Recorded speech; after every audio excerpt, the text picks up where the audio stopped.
Salvete omnes, and welcome to Latin 101 at Campbell University. This is your teacher, instructor, professor, philosopher, grammarian, and bad golfer, all in one. Um, as a rule, this will be the format of instruction. Nice thing about Latin, technology actually makes sense. For Latin, whereas a modern language, I think it would not, um, given the fact that a modern language is spontaneous and focuses on communicative proficiency, whereas Latin largely is reading. And so I think you'll find this format sensible. As a rule, and I indicated this in my first email to you all, and I'll continue to repeat this, you'll want to watch this video at your convenience. It should cover the content, the main content in each chapter. And of course, the content that we cover in these video tutorials are going to be on your 3 unit tests. More about that later. As a rule, we will do 1 chapter per week. So you will see, for example, this particular chapter is pretty short. And so I think you'll find this chapter very easy in terms of the content that needs to be learned. As you can imagine, Latin can be very hard if you're doing unadapted Latin, if you're doing Virgil or Cicero or Ovid. It's like learning Shakespeare. But I think you'll find the Wheelock's Latin sensible and also hopefully interesting. Here we have some famous writers who also appreciated the learning of Latin. So you want to look at that. And indeed, you'll want to, I think, browse the opening introduction just to familiarize yourselves with how the Wheelock's Latin was organized. It's based on classical authors. So I think it has an intrinsic intellectual literary interest. And then don't forget, just as a kind of footnote here, if you ever have any questions about what we're doing, you'll post your questions on Blackboard discussion for the week. And then feel free to come by in person at Campbell University, D. Rich 127, for questions. You can come by during my German class, which I teach Tuesday, Thursdays, 6:30 to 7:50. So we have some flexibility. Sometimes learning, it's a little bit easier to ask and answer questions in person. So if that fits your schedule and it seems easier to communicate in person, please feel free to stop by during one of my German classes. So as you'll see here, you want to sort of browse this and you'll sort of instantly recognize the importance of Latin. This one's kind of sideways here. This is a screen. By the way, I'm using a program called Screencast-O-Matic, which I think works. And then I'll be uploading this to a YouTube channel. So I'm just going to keep this sideways for now. But you can see the position of Latin for Indo-European languages. Generally, there are 2 language trees. We have the Indo-European and then the Ungaric Asiatic. For example, the Eastern languages. My wife's from Finland. Finnish is also an Ungaric Asiatic language. But when it comes to Western languages, you can see the position and importance of Latin for English, French, Italian, Spain, Portuguese, and Romanian. And when you take Latin and Germanic languages, of course, we should think of Western civilization. And so hence the importance of Latin just for the development, along with Greek, of course, but along with Anglo-Saxon world in the more modern age in particular. When we think of Western civilization in its broad sense, Latin is one of its origins, if you will. Indeed, the word civilization is Latin. So take a look at that. I think it has intrinsic interest.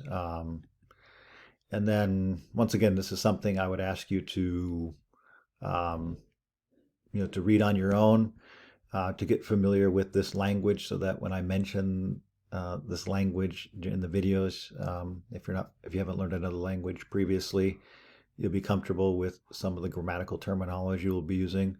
For example, we'll talk in passing or at times even in greater detail about derived or derivatives. And don't confuse that with cognates, but derivatives are words like a river, because rivus means river in Latin, as you can see here. De means from. So, for example, devolve is the opposite of evolve.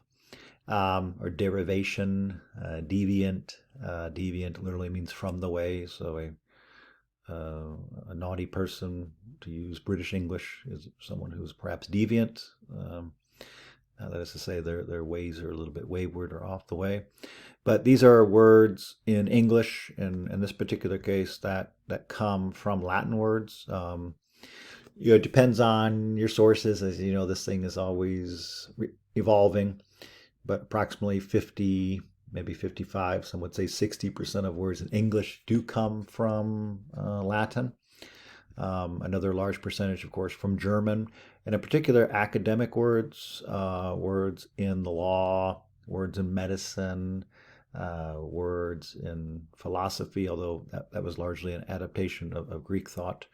But when we think of the law or politics, for example, the word Senate or even the word president, these are all words that come from Latin. Indeed, many of you who are in the sciences, Latin is important.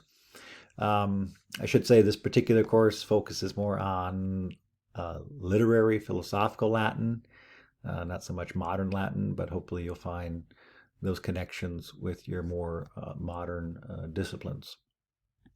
So take a look at that. Here you can sort of see, again, Latin is the mother, and I would argue that, again, I teach a modern language, and so I have great appreciation of modern languages, but anytime you go back to the sources, I think it's interesting and important. And so obviously these are important languages, but they all come from the mother tongue of Latin. Once again, emphasizing Latin's importance for Indo-European languages. So take a look at this, read this as well, so you have some schema or some orientation for the authors. Again, our Latin is based on classical authors, and so if we mention somebody like Seneca, you need to be able to recognize that this is part of the Silver Age, where if we mention somebody like Ovid, that's still going to be part of the Golden Age. You're not going to be tested on any of this, but still, it's important to have some understanding of history. It'll contribute to a greater understanding and appreciation of the language of that period. Let's see. So please read this when you can, just to better understand how the book is organized. I will say that I don't know so much about this particular semester, but maybe at some point we'll talk about medieval Latin. Medieval Latin in many ways is a little bit easier than classical Latin, which will be our focus. But maybe at times we'll take a sort of detour and explore some medieval Latin. I will say that generally speaking, because I've taught this class many times, including in person, but Latin 101 and 102 are going to be fairly, not easy, but fairly straightforward. It's not really until you get to the 200 level, and this is true of any language class, where the level of difficulty goes up slightly. And if one has not mastered or is not as proficient as one perhaps ought to have been in the earlier classes, that's where you start to see, doesn't matter if it's Latin, Spanish, French, or German, or whatnot, you start to see great separation in people's abilities, but sort of that'll give you a little bit of confidence. You have about a year, if you will, Latin 101 and 102 to really, I think you'll find the Latin not too difficult, and it's not really until second year Latin that things go up in level of difficulty. Okay, so let's see here. We'll largely be doing the ecclesiastical Latin. Again, I'm a philosopher. I have a PhD in philosophy from Duke. I always studied languages in order to read Cicero in Latin or to read Nietzsche in German. So for me, I really appreciate languages, but for me, my training, it was, for research and scholarship and great books, reading it in the original language, not just translation, which is helpful, but of course it's a source of a source. Hence, you lose something anytime you're copying or imitating. Alphabet, again, these are, I'm not a linguist. Maybe some of you study linguistics. You might find these aspects interesting. I tend to not focus on them just because it's not really part of my background and professional training. But you'll see, for example, that Latin lacked the letter J and the letter W. And so you'll see that sometimes in the pronunciation. Those of you who had Latin before, every textbook is different. Some will use the letter V, as our book does. Other textbooks may use the letter U. For example, Julius Caesar's Wayne Weedy Wiki, I came, I saw, I conquered. Kind of a mixture of the V and the U. Wayne Weedy Wiki. And so it's something to keep in mind. But generally, alphabet and pronunciation do not pose big issues for students, especially university students. Little fun footnote. I actually teach high school students Latin, and we were all there once, but their maturity level is all over the place, as you can imagine. So some of them appreciate Latin, others, they're not really sure what they're doing. And so it's kind of interesting to see just how far you guys have come. Even though I don't know you, just think back to high school to today and just how much more mature you are intellectually, and hopefully you'll appreciate Latin on that intellectual level, which when one is younger, one might know more Latin, but that doesn't necessarily mean that one understands more. Okay, let's see here. Vowels, again, please read through this. Again, big picture, or at least for our purposes, you're not going to be tested on your pronunciation. Although the book points out it is probably important to read these aloud. Remember, Latin originally was a spoken language, and of course, reading it aloud is using another sense, and it's going to help you learn it. It's going to slow you down a little bit, but of course, you know how you learn best. But I think that's one way to understand why they're spending a little bit of time talking about the sounds in Latin. A lot of people do learn by sounds, music, and not necessarily through analysis. So my approach will be very grammatical and analytical and even intellectual. That's going to work for most people, especially at the university level. But I mentioned my younger students a moment ago, my style of teaching, because I've taught in higher ed for 25 years. My style of teaching is different than they're used to, perhaps, and so sometimes I get a dazed, a confused look about some of my explanations.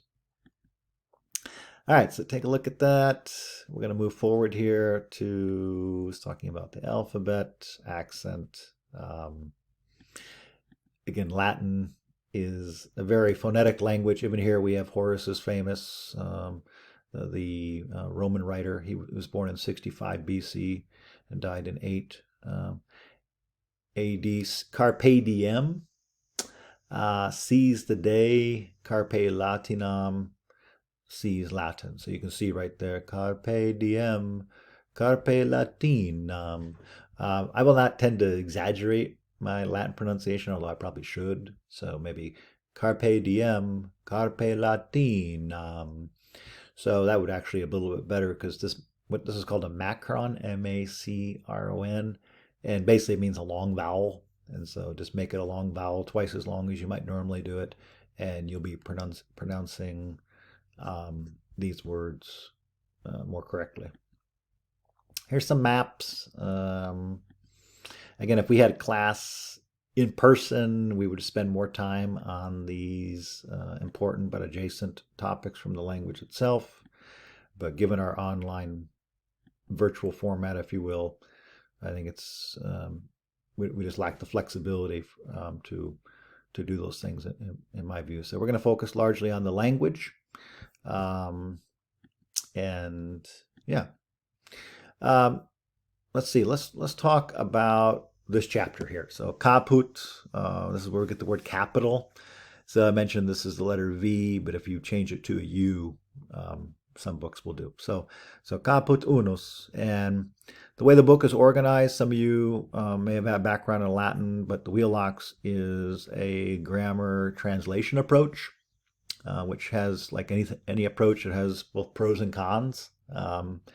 I'll say again, I've said this several times, for our format, since it's online, I think it's a pro because it tends to be, you can do a lot of self-study with this approach, whereas other approaches, would be more content, for example, the reading approach, but it might be difficult to learn as much not being in person with that approach.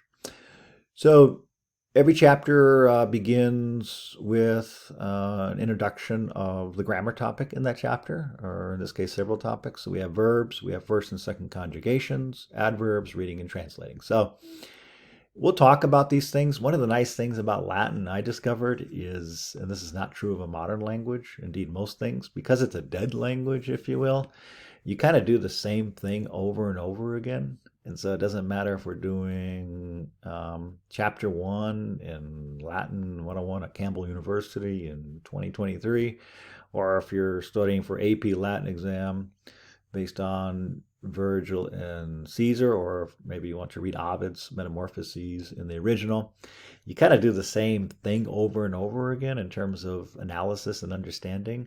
The difference, of course, is different vocabulary. So the point I'm trying to make is that if you don't have a background in Latin, it might take 2 or 3 chapters to get comfortable, one, with the way the book is organized, 2, with my style of teaching, and then even more importantly, just with Latin more generally.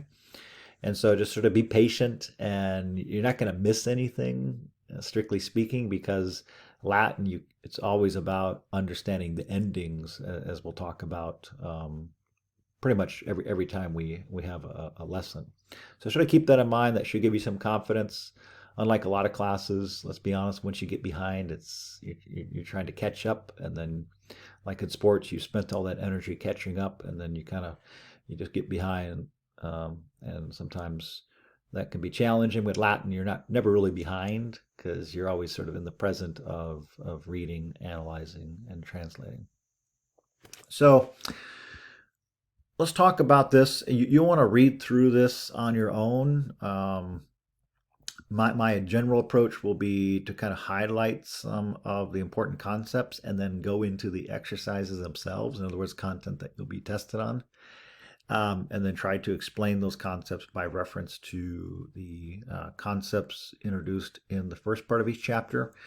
So familiarize yourselves with the grammar concepts in each chapter is going to be important because I'm going to be referring to this grammatical terminology. So if I say, okay, this is a verb of the first conjugation, third person singular, it ends in T, ama, it means he or she loves. Notice I just threw a lot of grammatical terminology at you that is explained in each chapter, but it may take a little while to get used to that approach. Ultimately, Latin is also interesting because not everybody is going to, if you will, be as amenable to a grammatical approach. So you can just memorize it. In fact, for many, many years, as I tell my high school students, they're living in luxury. They have iPads, they have books, they have paper. Pretty much until the 20th century, very few students had any of that. And they seem to learn just fine. In fact, in some cases, probably even more so because they had less distractions. And, so you had to memorize it. So if you put it in memory, in one sense, that is learning. There is no knowledge without memory, as the Romans and ancients knew very well. Okay, so let's take a look at this here. One of the things that we're talking about in this chapter is a verb. And what is a verb? Well, we all learned that back in kindergarten, first grade. It's an action or a state of being. So it's very important. And in English, we all started with subject verb. So, for example, Sally is happy. We all started, I think, our schooling with those simple examples. One of the things that Latin will do, not so much in the first chapter as we move forward, is that Latin will put the verb at the end, whereas English likes subject, verb, object. As we'll see, Latin often uses subject, object, verb. And so we have to be able to recognize the verb in a sentence, and oftentimes it's at the end. But then, as you'll see, we have to understand the person, number, and tense. And so again, you want to read through this, and what it comes down to is, I think mood and voice at this point is maybe making things too complex. Mood and voice, so this would be the subjunctive and the passive. Um, you don't need to worry about this until Latin 201. So let's just kind of simplify things. And again, if you want to, for you grammar nerds out there, great. But really, this is, I think, just throwing too much at us.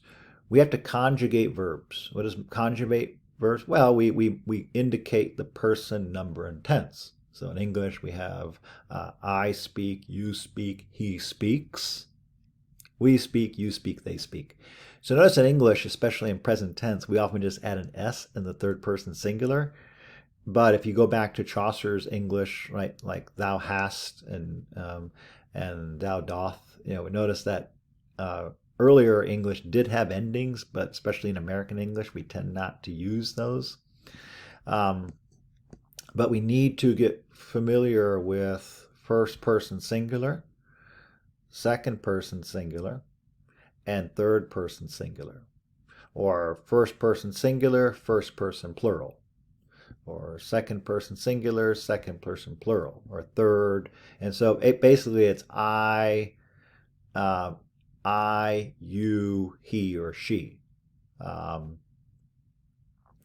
fact, I'm not sure. This is a like a Kindle version that I'm using on Amazon. Clearly this is wrong, right? Because we is plural, and so there's a mistake here. And so just change that here. I'm not sure how that got by the editor, but it did. So I is first person singular. You is second person singular.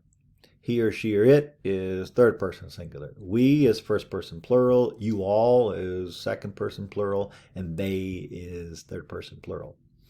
So it is important to learn that. There is I don't think you need this, but if you want to have a little extra confidence, there is a book you can buy on Amazon.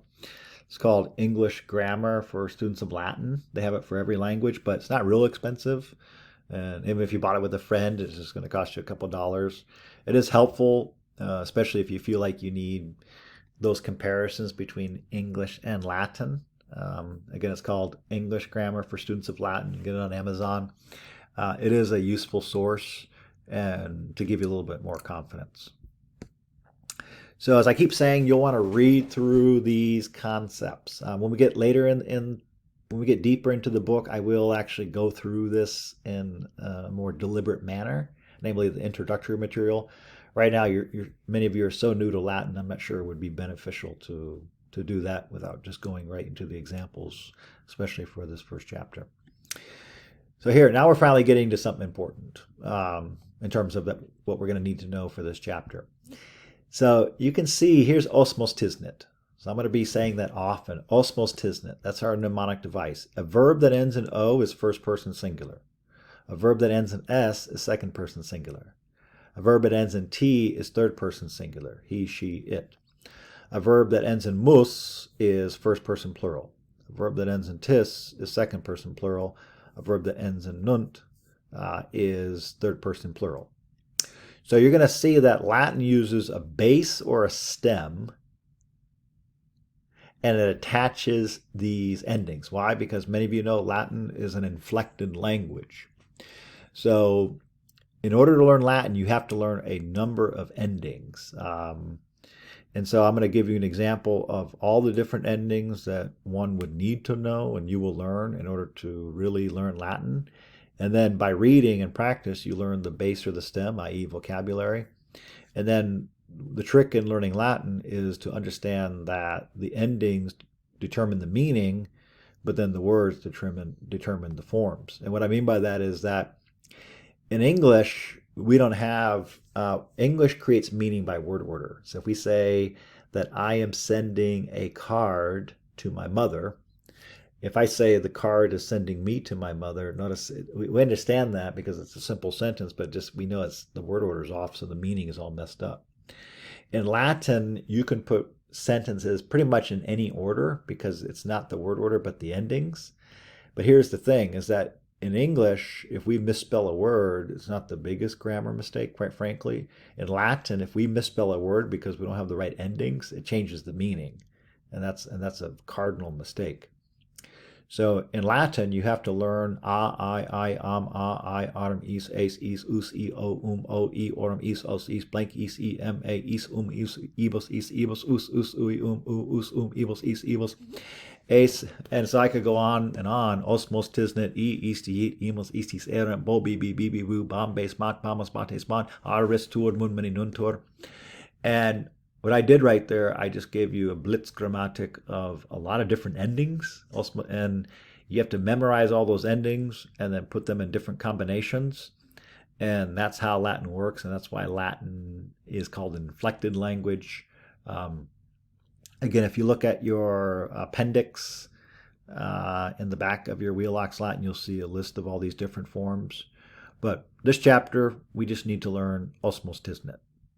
And everything is in the present tense until further notice. So right now, what I'm really trying to emphasize is osmos tisnet for present tense verbs. These are the endings.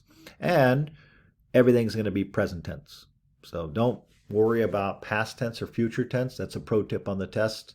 Don't put any of the verbs in any tense except and only present tense. Otherwise, it would be wrong. Okay. The other grammar concept in here is the infinitive. What is an infinitive? Well, basically it means to in English. So, to err is human in Latin. That is errare humanum. And so notice that Latin just says errare. So Latin doesn't use to. Errare humanum est would be the Latin for to err is human. So English uses a lot of extra words. Those of you who've had Latin before, as a rule, there's going to be less words in Latin than English because English uses extra words, as you'll see, including prepositions, whereas Latin doesn't. And that'll be part of the trick in learning how to translate is one's English needs to be... So Latin will improve your English because you're going to be required to write good English for the Latin because if your translation is wrong, it's not the Latin. The Latin is fine, but it's your English that needs further attention. So in my experience, you could say that for many, it's not so much the Latin that is the problem, but their English. And so I think that's a practical benefit of learning Latin. It'll allow you guys to, if needed, to tidy up your English a bit. Okay, so what is an infinitive? Well, we mentioned a moment ago we had osmos tisnet. But now we have infinitives. What's an infinitive? Well, an infinitive in the first, second conjugation, because remember that's the grammar in this chapter, are verbs that end in are for first conjugation and ere for the second. And then notice there's a long vowel macron. And so we need the root or the stem. And so that's one of the themes that's going to take some getting used to is Latin uses endings, including for verbs as well as nouns and adjectives, and all words indeed, except for adverbs, which tend to be fixed forms. But here we take off the are and we're left with laud. So we take off the ere and we're left with mon. But we need a vowel to make it pronounceable. So as a rule, we put back the key vowel. And then we add our osmos tisnet. So an infinitive can mean to, which we use. For example, if I say I want to learn Latin, in Latin that would be volo Latinam discere. So notice I'm using discere as my infinitive.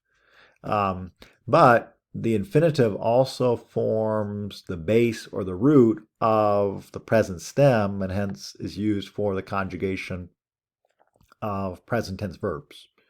So again, all this is explained in this chapter. There's also a good website called, or videos rather, called latintutorial.com. If you just go to YouTube, this young man, right, actually I don't know how young he is anymore, but he put together a series of video tutorials, if you will, that are really helpful. Now it does use different vocabulary than we often use, but LatinTutorial.com is kind of your one-stop YouTube video source, for a little extra practice for pretty much everything we do. So if you just go LatinTutorial.com and then just indicate or just Google in your search infinitives, he'll explain this as well. So take a look at that. And then, so now we have a chart. So again, we kind of skipped ahead here, but we're going to do that for the first couple of weeks. So laudare, L-A-U-D-A-R-E, is the infinitive. But then we drop it. But then we got to add osmos tisnit. So there's O-S-T, mos tisnit. But we have to add the key vowel. Where it gets a little bit tricky, and this will just require memorization, is you don't add an A here. Why? You just don't, right? And after a while, it'll become intuitive in terms of pronouncing. So laudo means I praise. Laudes, you praise. Laudat, he, she, it praises. Laudemus, we praise. Laudatis, you praise. Laudant, they praise. One of the things that you need to note is that notice Latin just has one form. English, this could be translated as I praise, I am praising, I do praise. So this is where English grammar is very complex compared to Latin. Believe it or not, English grammar is very complex. Why? Because it comes from other languages. So English comes from Latin and German, so we shouldn't be surprised that English is, one, has a huge vocabulary, two, is a little bit more complex because you have two mighty rivers of languages creating one, if you will. Laudo, by the way, that was part of Shakespeare's genius, who he knew Latin and Greek, and so he used the classics in order to, if you will, create his own English. So laudo, I praise, I am praising, do praise. Take a look at this one here. So monere is to advise. But we drop the ERE, but we need the E to make it pronounceable. But then we just add our osmos tisnit. So osmos tisnit. And so keep that in mind, that this paradigm, osmos tisnit, which we will use pretty much in every lesson, in every chapter, is in chapter 1, and it's fundamental for learning. Another thing to notice is that, notice that Latin often doesn't use a separate subject. So English, notice we have to add these pronoun subjects. So we have to add I, you, he, we, you, all, or they. Latin just has one word. So for example, laudo can mean I am praising. Well, that's one word in Latin. That's 3 words in English.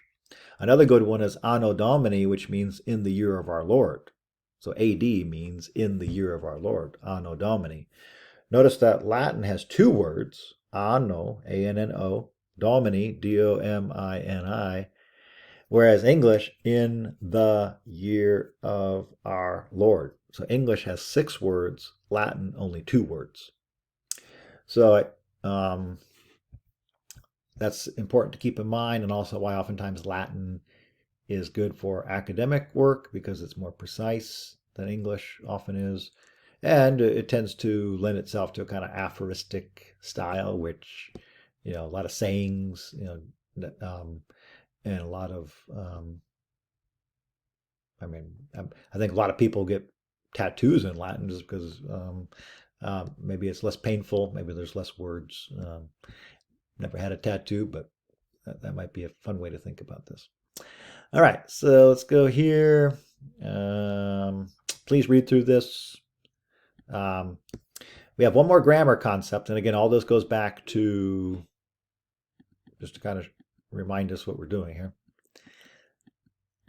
All this goes back to the main topic of the chapter, which is verbs. So we have another verb. So far we've had the indicative and the infinitive, but now we have the imperative. So we have indicative verbs, we have infinitive verbs, and we have imperative verbs all in this chapter. Imperative, of course, is giving commands. And how do we form the imperative in Latin, well, we had monere, which means to advise, and then we had monio, mones, monet, monimus, monetis, monent for our osmos tisnit, but now we just drop the osmos tisnit and we drop the ending, and then we have a kind of a shortened form of the verb, and notice that means advise me or save me. This one is pretty easy to identify because it has an exclamation point. And it starts with the verb. Remember, we said most indicative or simple sentences in Latin, the verb is at the end. If you see a verb in the beginning and you have an exclamation point, you can probably surmise that it is imperative. Let's see here. Here's three good examples. So non valet, she is not well. So why? How do we know she? Because it's third person singular, because osmos tisnit, T is third person singular. Here's a good example too. Two words, but you can see the verb is at the end and the T means she or he, depending on the context. Notice that is well is valet.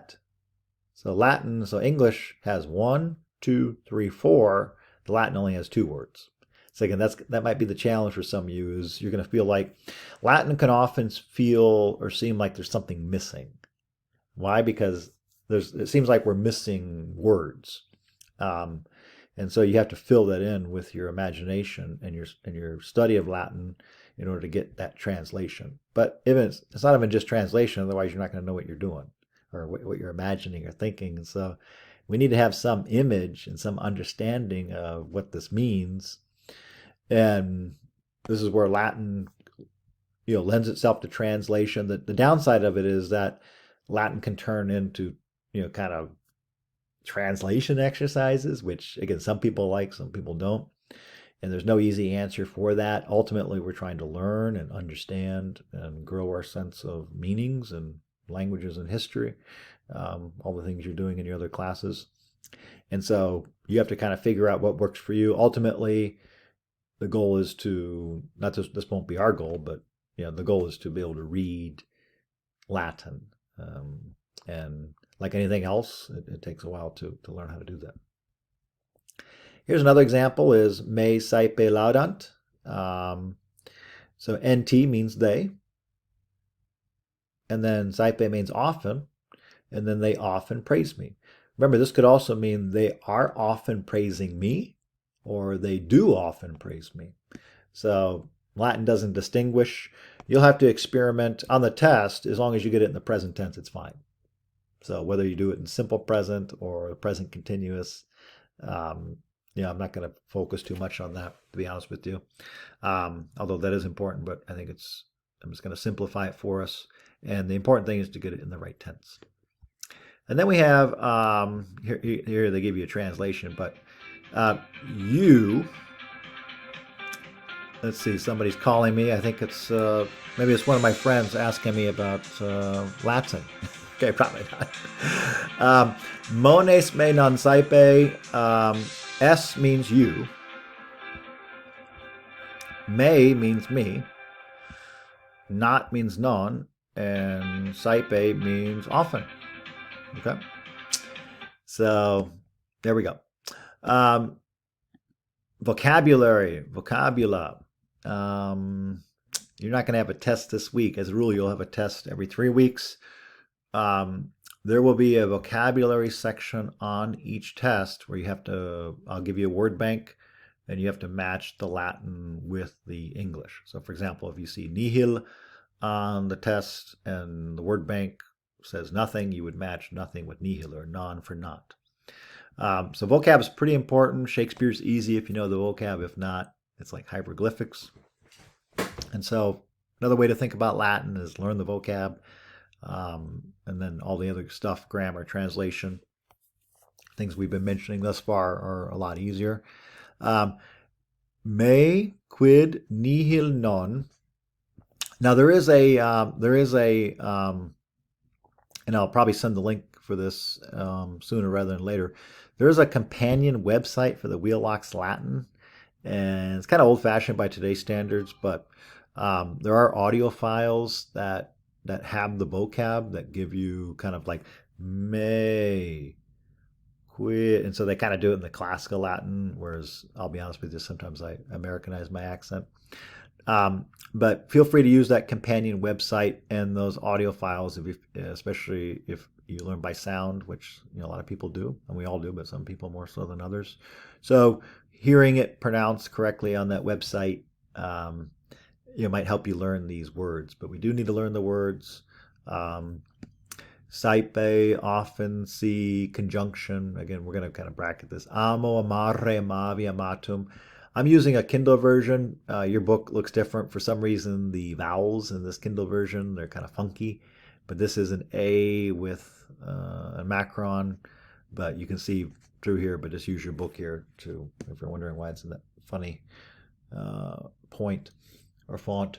So, amo, amare, amavi, amatum. Now, this is important. The words in italics, these are possible translations. So the words in parentheses, those are derivatives or words in English that come from the Latin word. So amo can mean I love or I like, and you just choose one based on the context. But you can see we get words amorous, amatory, and maybe some of you have a name, Amanda, which all come from the Latin word amo, amare, amavi, amatum. If you're wondering why, these are called the principal parts. Now, we're not going to talk about that today, but this is actually fairly important in Latin. You need to learn all 4 words, even though I'm not going to explain why at this point. It becomes very important later. We have this in English. I know, I knew, I have known. Notice that's 3 different spellings or forms. But in English, we generally don't learn them together. We learn them separately. Latin, it is important to learn them as vocabulary. And if you can do that, 1, you might be tested on it in terms of vocab. But 2, it's going to make Latin 201 a lot easier, as you'll see next year. So try to learn all these so-called principal parts for reasons which will be more obvious next year. Cogito, cogitare, cogitavi, cogitatum. Those of you who study philosophy, Descartes' cogito ergo sum, I think therefore I am, coming right from Latin. Fun fact, Descartes himself, actually being a modern philosopher, was skeptical of the value of learning Latin. But of course, perhaps his most famous saying it was in Latin. So it's like anything else. Is as I tell my high school students who are reluctant thinkers, is Socrates spent his whole life learning before he decided that he did not know. So it's okay not to like, but first, why don't you learn something, as I tell them, before you decide you're not interested in it. So Descartes learned Latin before he decided that, well, Latin is great, but mathematics and French, are more just as good, if not better, given the conditions of the modern world. Debio, debere, debui, debitum. Some of you, this is where we get the word debt. So again, this could mean, so debio can mean I owe, or I ought, I must, or should. So again, you got to choose one based on the context. But the word debt, the words debt, debit, due, and duty all come from Latin. Do dare dedidatum. Again, it can mean, so do means to give, or I offer. By the way, fun fact, it is often the 4th principal part where a lot of English words, so this is where we get the word data, so D-A-T. And as you're probably discovering, it is the root or the stem of the Latin words that give rise to the English words. So the endings, those tend to be unique for each language. So you have to kind of drop the UM, if you will, but you have D-A-T, D-A-T, D-A-T, D-A-T. Excuse me. Let's see. Coffee break. 1 second. Erro, errare, erravi, erratum. Laudo, laudare, laudavi, laudatum.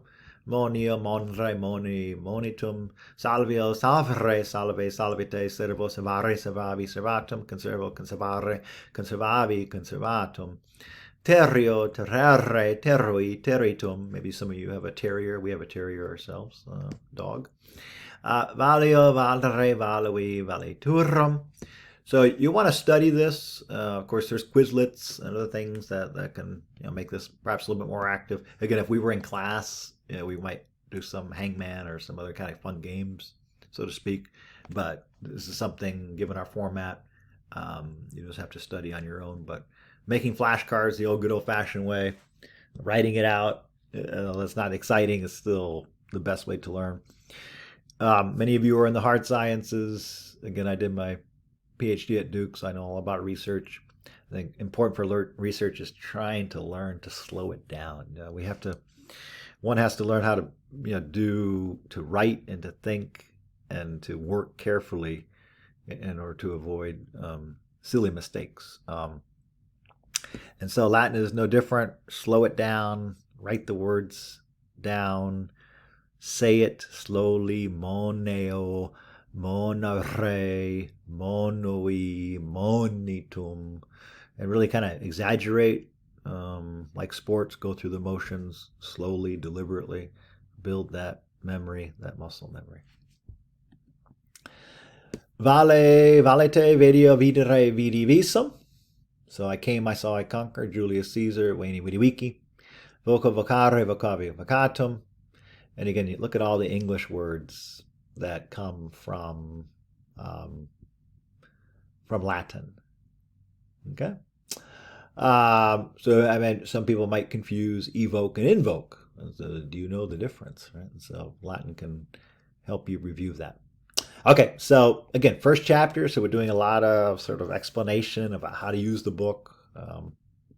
We won't do this next time. So you'll find that next week's video will be more pointed because we'll be able to go right to the exercises here. I'm trying to explain some things you're going to have to do to better use the book. Again, you'll want to read this because it talks about reading and translation. Lexio translatio. This is important here. There are self-tutorial exercises in the back of the book. Let's see if I can find this here. So back to 21. I'm trying to go to 693, which I'm not sure where I'm going to end up. Oops, way too far. That's the problem with this Kindle or not problem, but it's not always precise. Nope. Okay, close enough then. All right, so in the back of your book, there are self-tutorial exercises. And you definitely want to do this. Why? Because you have an answer key as well. So after the self-tutorial exercises, it's not real long. It's like 20 pages or something like that. But each chapter has self-tutorial exercises. So it's very important.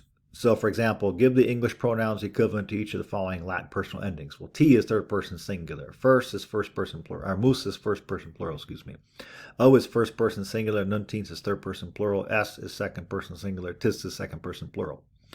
So if you go to the answer key, you're going to see exactly what I just told you.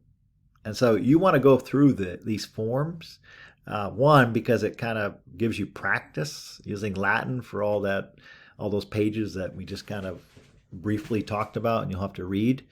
But two, because you have the answers, it's going to give you confidence. A lot of life, as you know, is just having confidence. And so especially since we're doing it with this format, you need something, when you're studying on your own to give you some confidence.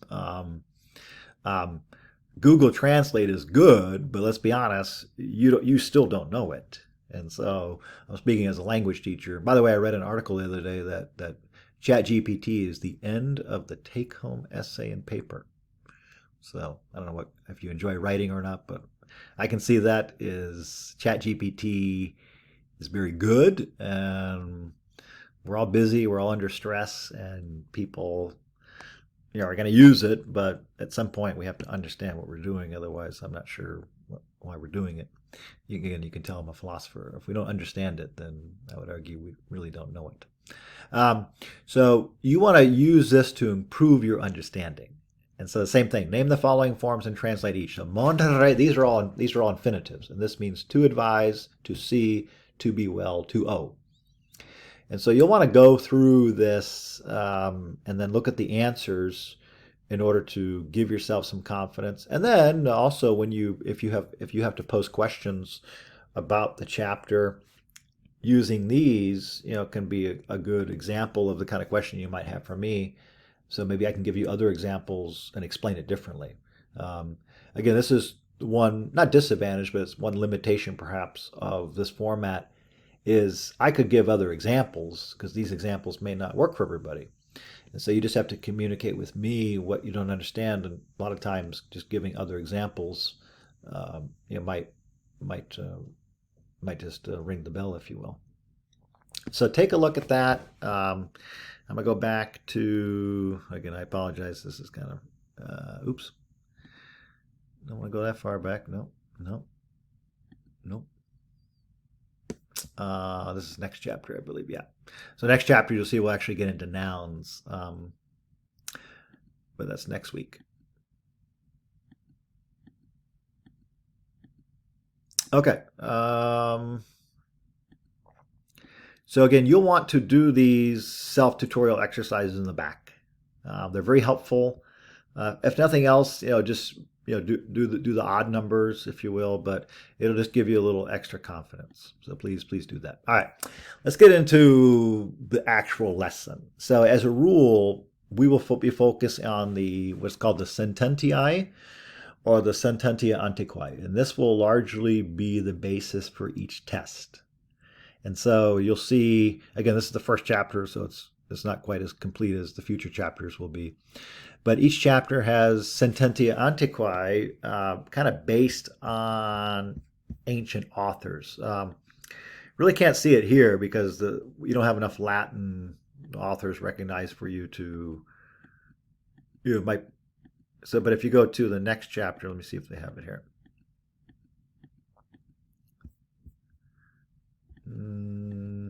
Yeah. So already in the next chapter, you'll start to see here we have the words of Virgil. Here we have the words of Cicero.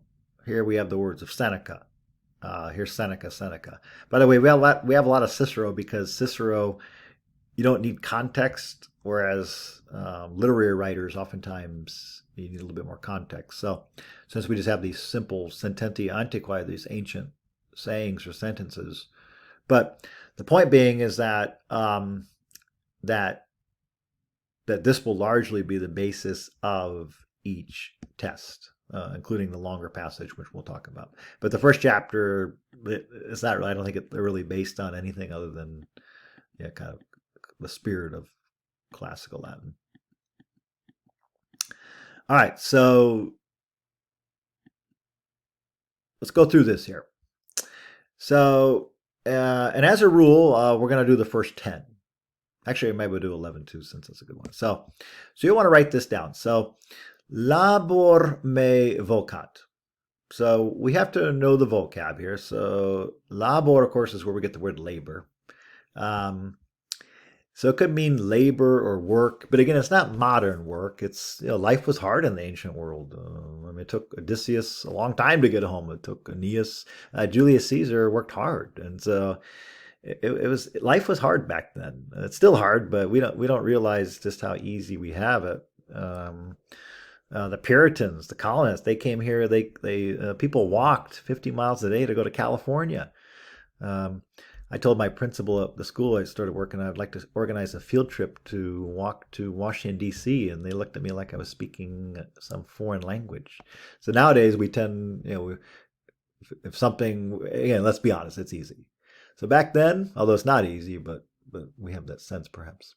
Back then, it took a lot of work to avoid living a life of servitude or living a life of pain and suffering. And so you really had to work hard in the ancient world as today in order not to just, let life beat you up, if you will. So here it's labor me vocat, which means, again, we can say work, but what it really means is that hard work, but work calls me, or work is calling me. You got up in the morning at the crack of dawn, like was the case when we lived in an agrarian farm society, and farming is a lot of hard work. I've never done it, but my father did it. His grandfather did it. His father, rather, his grandfather in Wisconsin, and so It's a very satisfying work because there's something about work that's satisfying. Those of you that have you worked hard to get to Campbell and to college, and so at the time it sucked, right? You didn't want to listen to. Here I'm talking about my younger students. Don't want to listen to your teacher, your parents. We're just trying to encourage you to work on your own, and so as I try to tell the kids, they don't want to hear this, but without your parents and teachers, you wouldn't come to school on your own. You would sit at home playing video games, and of course they don't want to hear that, but they need the old philosopher like Dr. Thomas to tell them to put a little giddy up in their lives. So work calls me, or work is calling me. You do need to think about these because part of the test is to write a short essay in English about one of these classical sayings. More about that later. Again, I'm not looking for you to go out and read Aristotle in the original, but I think part of Latin is thinking. And if you were to have this, could you write 12 to 15 sentences in English about this? Of course you could, but requires a little bit of thinking. I think this is one of the virtues of Latin is right away it requires thinking. Duo, mone me si erro amibo te, is literally advise me or remind me, we might say, but advise me if I am making a mistake. Literally, advise me if I err. Please. This is how you say please in Latin. Literally, I will love you, but it's actually translated as please. So please tell me if I'm making a mistake. Mone me. So here we have the imperative form. Remember, monere, we had that earlier. We dropped the ending. Notice we don't have osmos tisnit here. So we need to be able to recognize this as the imperative form. So remind me if I am making a mistake. Here we do have osmos tisnit. Why? Because notice this word ends in O. So a couple things here. You have to be able to recognize what part of speech a word is. You need to be able to recognize by vocabulary study that this is a noun. Or not a noun, but a verb, excuse me. And then the ending will tell you exactly what it means. And this is the art of translation. Again, the nice thing about Latin, you keep doing the same thing over and again. At this point, just may need to be memorized. As we get into more Latin, again, some of you may have a background in Latin. I will be using different charts and different explanations. But right now, I'm just kind of going over it and just treating this as vocab. But later, often you'll see I'll use declension charts to explain the endings. Festina lente. So lente here, remember, if you see italics, that's the translation. So lente means slowly. And then festino, festinare, to hasten or to make haste. And so this was a favorite saying of the Emperor Augustus. Of course, Caesar Augustus Octavian, the nephew of Julius Caesar, defeated Mark Antony and Cleopatra at the Battle of Actium in 31 BC. Famously said that I found Rome in rubble and I left it in marble. In other words, that Rome, what led to the downfall of the Roman Republic was civil wars. And then, of course, Rome emerged as an empire. But make haste slowly. In other words, go fast, but don't go so fast that you make mistakes. Right? Kind of true of life, right? Live as much as you can, do as much as you can, go as far as you can, but don't do it to where you're tired or you feel like you can't go any further. Just keep doing it. You got this. Festina lente. Once again, it's in the imperative. So again, verb, verb, verb, noun, direct object, conjunction, direct object, adverb. Laudes me culpant me. This is where we get the word laudable. If somebody does something laudable, of course, it's praiseworthy. Excuse me. Culpant, if somebody's culpable, that means they're blameworthy in some sense. So again, we can see they give us the vocab. These are words in English that come from the Latin. So notice it ends in S. You should be able to recognize, of course, what person and number is this? You got it. Second person singular, you. So go back to our osmos tisnit. S means you, singular. So you praise me. And then NT, what person and number is that? If you said third person plural, you're exactly right. So they blame me, or censors. That seems a little bit too bureaucratic. Um, so they, or excuse me, you praise me. They blame me. Saipe pecamos. Again, pecco peccare means to sin. Of course, means that in your heart, your pecs, if you will. Peccadillo, impeccable. Um, we all feel it in our gut when we do something wrong, and so it's our inner life that is affected. Has nothing to do with uh, the world outside of us. That's the world inside of us is what the reference here is, of course. Saipe pecamos. Mus means we. So then we say we sin. So we say we and then whatever the word means. So pecamos, we, sin. Saipe means often. We had that earlier. So it's an adverb. So you could translate this as often we sin or we sin often. Sin, of course, is more of ecclesiastical Latin. The Romans didn't have an idea of original sin, but they had, of course, profound sense of fate or fortune. Good luck, bad luck, quite frankly. The Greeks, of course, had tragedy, but I think we can. This is the idea of sin is more of a Christian notion. So we're talking about patristic literature, church fathers from the third to 6th centuries A.D.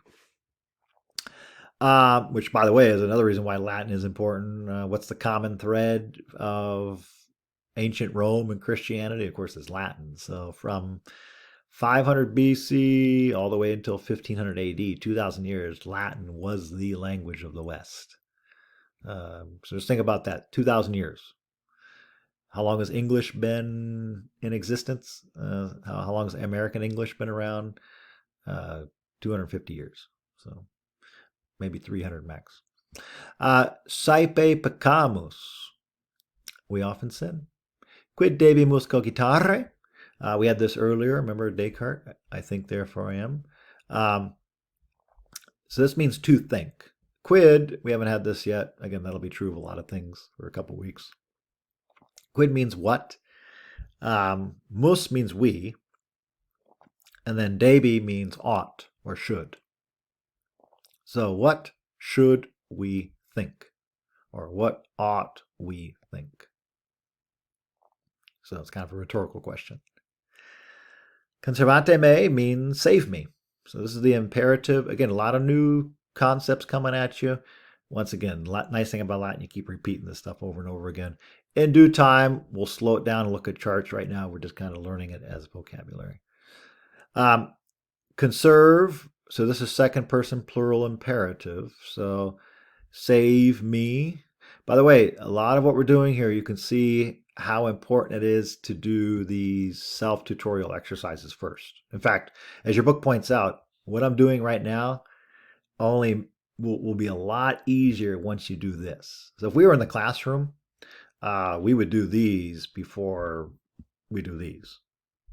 So this is something where you may want to pause the video and kind of make sure you're studying these first. And this will be true of every chapter before you go on to this.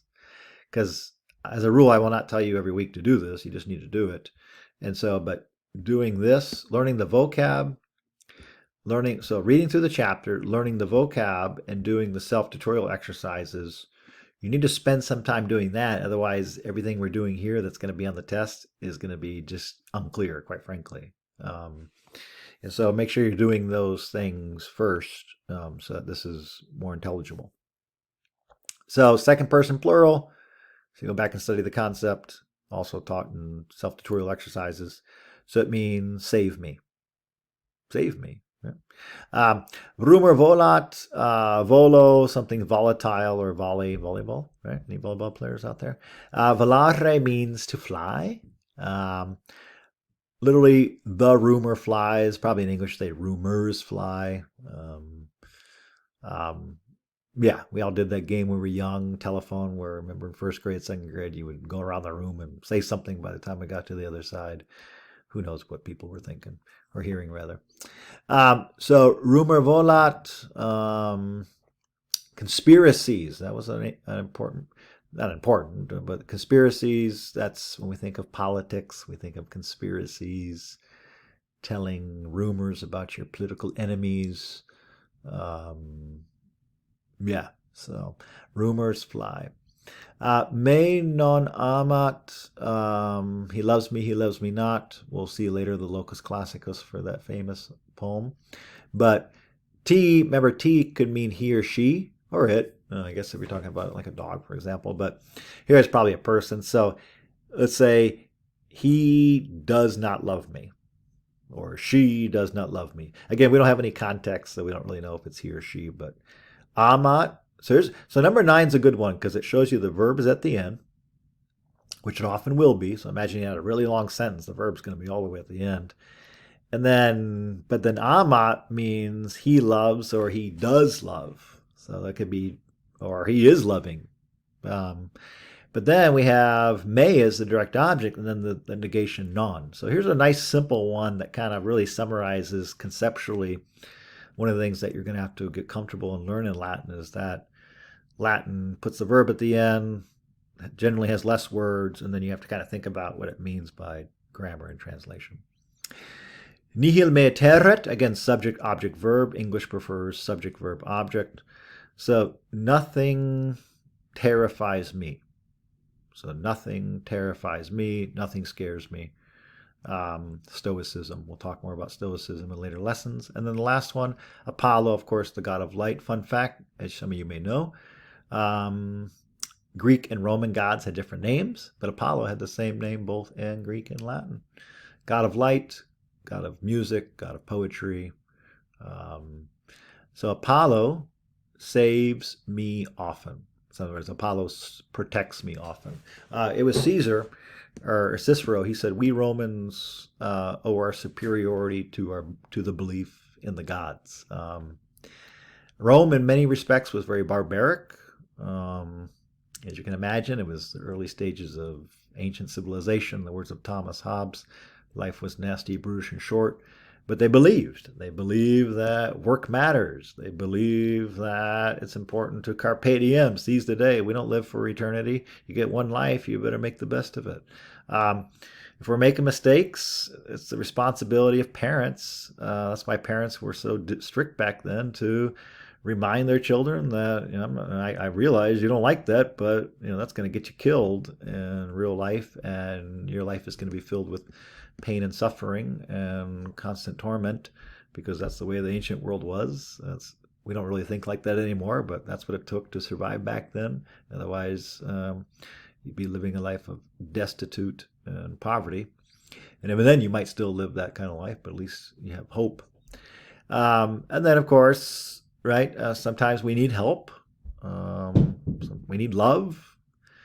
Life is scary, terrifying, but, at some point you got to believe that there's more than light, than darkness. You also have the light of Apollo to help you believe in yourself. Of course, all that we just said would later be the Romans historically paved the way for Christianity. The West didn't just wake up one day and was Christian. The Romans and the Greeks prepared the spiritual maturation of the West in the form of Christianity in its earlier mindset. All right, so we're going to skip that right there. As I said, we'll generally do 1 to 10. Let's take a look at this here. This will be our last thing for today. Each chapter has a longer reading. This one's pretty short, but this one is The Poet Horace Contemplates an Invitation. Again, in the earlier part of your book, it talks about the major poets in the introductory material, so you'll want to read that. Horace is nice.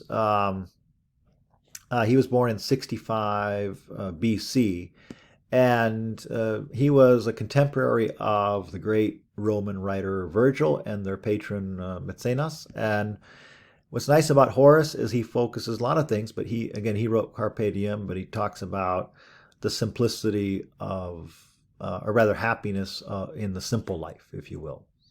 And so here he is vis-a-vis Rome, as you can imagine, like most modern cities, was a very complex urbs or city, and that's not for everybody, right? New York City is not for everybody. Most people are probably prefer the simple life, and um, the writings of Horace focus on that.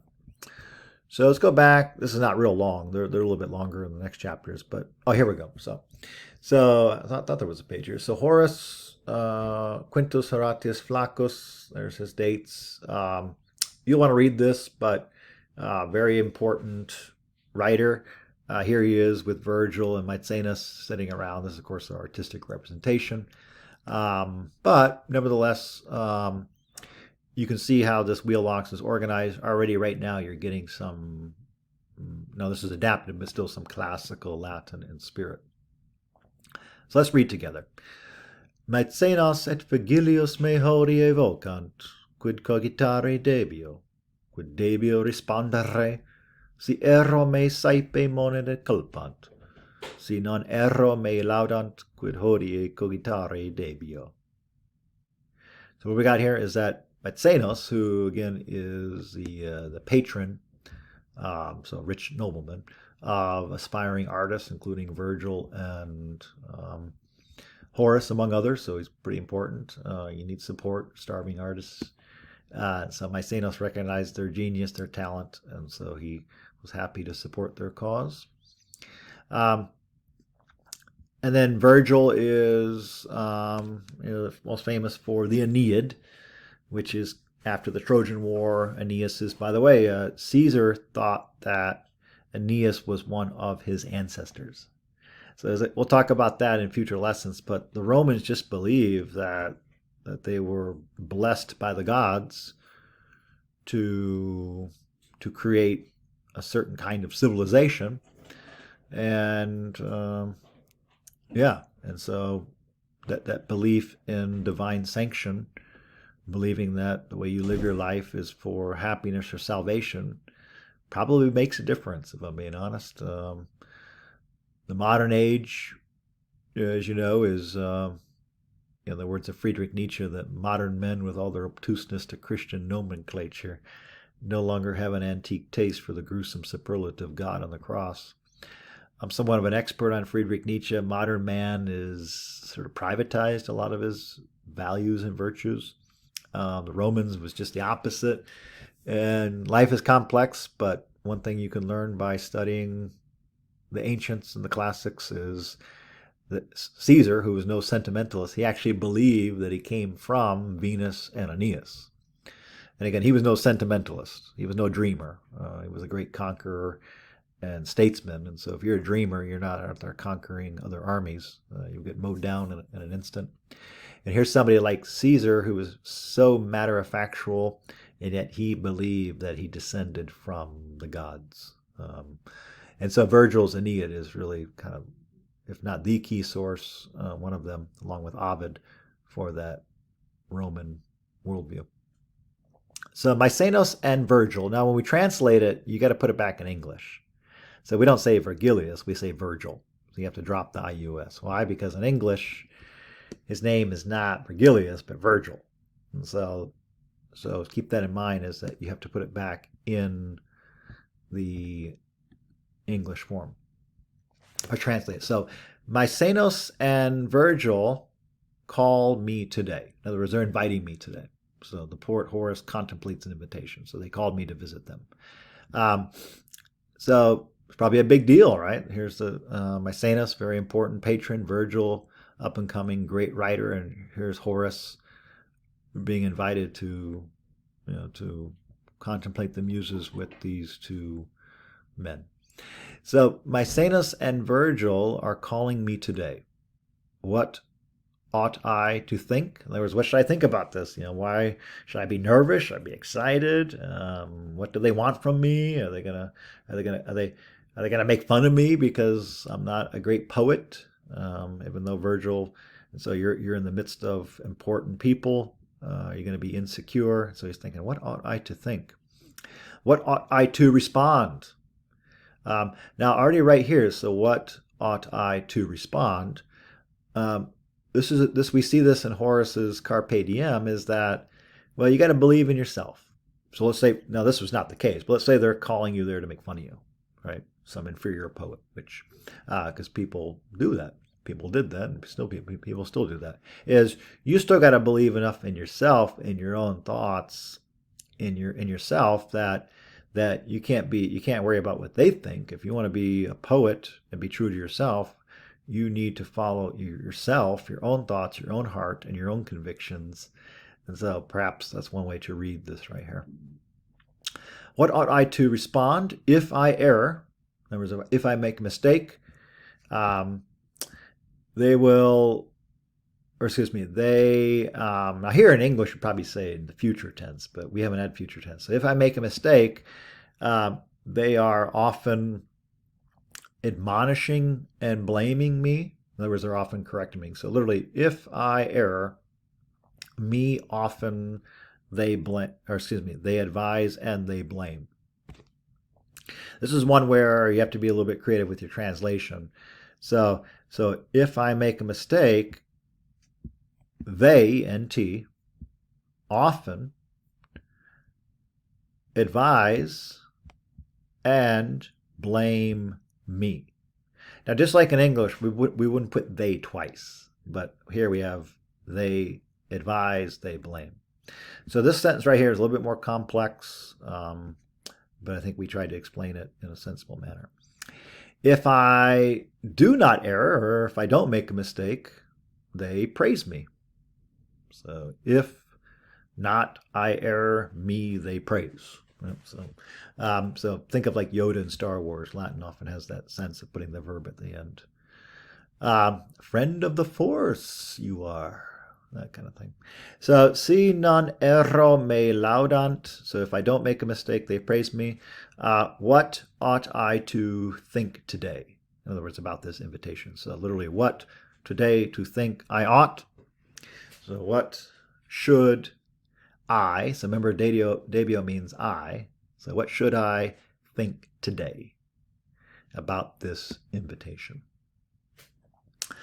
All right, so, and then after that, you want to read through this. It just kind of talks about some graffiti and other things about Latin. Here, again, we're not doing any conversation, although this book is not really conversation, but here's kind of just basic conversational Latin.